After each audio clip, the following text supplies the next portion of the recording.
द्वारका नगरी का समय शांत और समृद्ध था। एक दिन नगर के द्वार पर एक वृद्ध ब्राह्मण विलाप करता हुआ आया। उसकी आंखों से आंसू बह रहे थे और उसका स्वर करुणा से भरा था।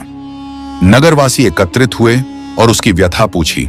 ब्राह्मण बोला, मेरे 10 पुत्र हुए, परंतु दुर्भाग्यवश वे जन्म लेते ही मृत्यु को प्राप्त हो गए। अब मेरी पत्नी गर्भवती है, पर हमें भय है कि यह पुत्र भी जीवित नहीं रहेगा। वह कृष्ण के महल के द्वार पर पहुंचा और पुकारने लगा, हे द्वारकाधीश, यदि आप वास्तव में नारायण हैं तो मेरे अगले पुत्र की रक्षा कीजिए। कृष्ण, जो उस समय सभा में थे, ब्राह्मण की पुकार सुनकर स्वयं बाहर आए। उन्होंने शांत स्वर में कहा, हे ब्राह्मण, यह कार्य मेरी सीमाओं से बाहर प्रतीत होता है, परंतु मैं वचन देता हूं कि तुम्हारे अगले पुत्र की रक्षा का हर संभव प्रयास करूंगा।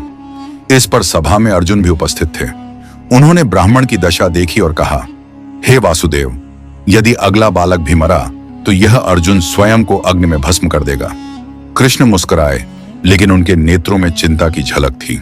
समय बीतने लगा और ब्राह्मण की पत्नी का प्रसव निकट आ गया।